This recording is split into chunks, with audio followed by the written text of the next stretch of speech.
You know, the thing is now, obviously with the way the results went yesterday, with Liverpool dropping points, you know what I mean, the 3-3 draw, that changed the complexions of things a little bit, you know what I mean? Liverpool's still in command, you know what I mean? 7 points clear, they still got that margin for error.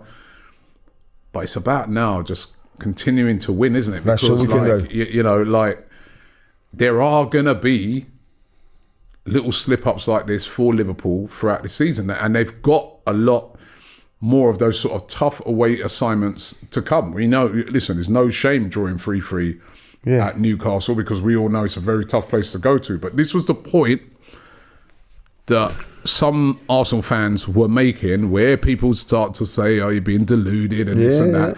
That we've gone away and played a lot of these very difficult away games already, and Liverpool haven't. Now, Liverpool had that tough away assignment, and they've dropped points. Not because they didn't play well. 5 goals they've conceded in their last 2 away games. Yeah, right? And so, you know what I mean? Slip-ups can happen, and 9 points could turn into... Because on the weekend, listen, I fully expect them to beat Everton. It's at Anfield, isn't it? No, it's at Goodison. Last game at Goodison. Yeah. Fully expected them to win last year, and they lost. And the thing is about Everton now, they're just like, their tails are up a bit because they beat Wolves 4-0. That was a really impressive win by them. So all of a sudden, you go to an Everton who, those Evertonians are going to be determined to stop Liverpool in their tracks. Sean Dyche will set up deep. There'll be, you know what I mean? That ain't going to be an easy game. I'm not saying they're not more than capable of winning it, because they do normally beat Everton. But all of a sudden, that's a tricky little game for them.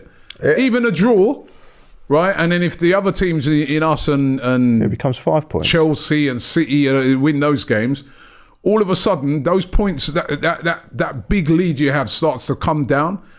They also still got to go. I think they got Tottenham away before the so, you know, that's not an easy. That's not. Well, it is when your fans want the opposition to win. You know what I mean? Like, yeah, but I don't think they want the opposition to win this early.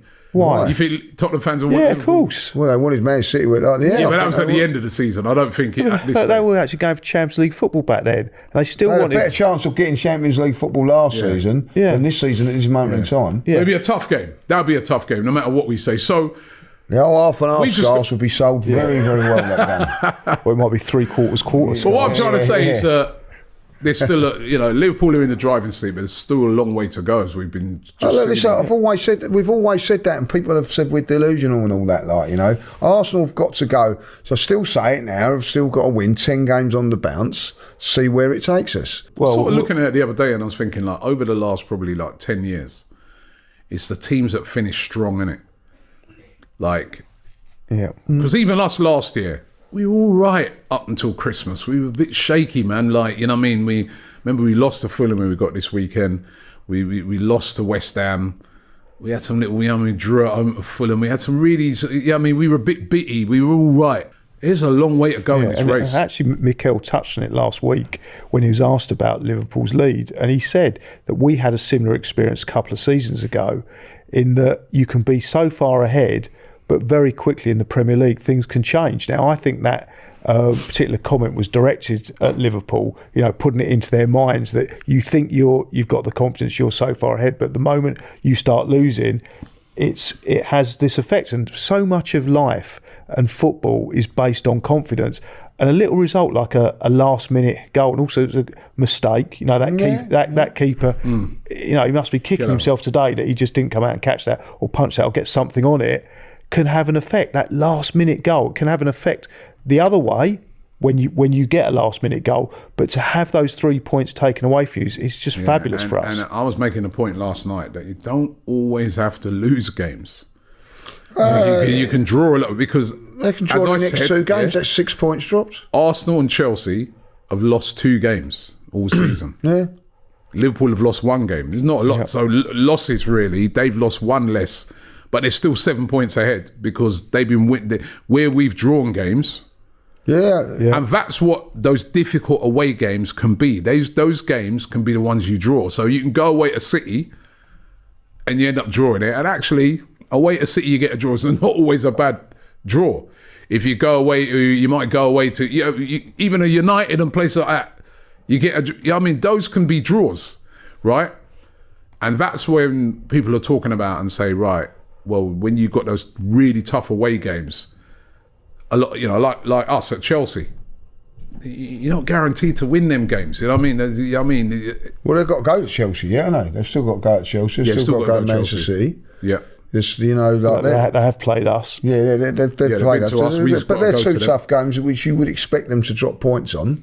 You know what I mean? Like, ain't over. They ain't over. The thing is, but they're in the driving seat. Arsenal will drop points as well, but we've got to somehow get on a run where we can put pressure on them. Like, you know what I mean? It's no good us dropping points on Sunday and then like they drop points and then win a game, whatever. You've got to, like what Manchester City done to us. Do you remember when like they kept winning and winning and winning? That's what Arteta was alluding to. Yeah, and that's how you got to do it. But as you're right, they could easily draw against Everton, which is not a bad result because it's like us going to Spurs and draw. Yeah, you take a draw sometimes. You wouldn't want to lose, but Spurs. But you know what? It's a tough game. It's a tough game. It's a tougher game for them than it is for us and for everybody else because it's the local derby. Draw that game and then like all of a sudden, another 2 points dropped. Then they could go and draw at home, which can happen at any stage. And then all of a sudden, like bloody hell, one more defeat and they're on us. So there is loads of things to happen and all that, Listen, from our point of view, deflation, when they got the third goal yesterday, I thought that's it. They've weathered that storm, got over it. You keeping a tab on that game? Yeah. Like to the end, what I mean? I came in, they was 2-1 up. They was 2-1 up at half time, weren't they, Newcastle? And by the time the half time interval finished, they were 3-2 up. By the way, Chelsea. Yeah. We're talking, they're above us. That was the unbelievable thing yesterday. They're it was a great day for us. We ended up dropping a place. Yeah. And they're in it. They keep denying it. They're in it. They're all denying. They know it like. Yeah, and they should be in it. With the squad that they've got, money they've spent. Disgrace that they think that they're not. And I said, when the international break, after the international break, I said, Arsenal definitely got some winnable games ahead of us. But you actually look at Chelsea. They have winnable. They have an easy run from now up. They're going to 3-point lane on Sunday. Yeah. You know what I mean? Which they call it. That's what they nickname it. And then after that, they have got teams all in the bottom half of the table. Yeah. And they're a good side. They are good. They're a good side. And they're a young side and they've been together. They've not just been thrown together. He's, some of those players have been there 2-3 seasons. They've started to gel. You actually, for this title race, right? And City, of course, won last night as well. So remember, they're only just 2 points back off of us as well. Yeah, right them off at your peril. You actually want kind of quite a few teams involved in this race rather than just two, because then it makes it. I think it makes it harder for one team to just fly away. Like that 100% puts agree. more pressure on Liverpool because still got to play Chelsea, still got to play City again, play us again. You kind of want that, even though it's harder for us as well. But I don't know what you guys feel. No, I do. I think that, last season and the season before, there's only two teams in it. So when last season it was 3, wasn't there? Yeah, but when Man City, you want Man City at that. You wanted him to go to a Chelsea and find it hard. You wanted him to go to a Liverpool and come to us. They was just winning games a little bit too easy last season, and I think that the likes of Aston Villa, like Newcastle, for instance, yesterday, put on a fantastic performance. What I see of it, they're capable. You don't want them going like, oh well, they're going to Newcastle, that's a guaranteed win, or they're going here like it's a guaranteed win. You go even to Bournemouth, they've taken us and they've taken Manchester City as well,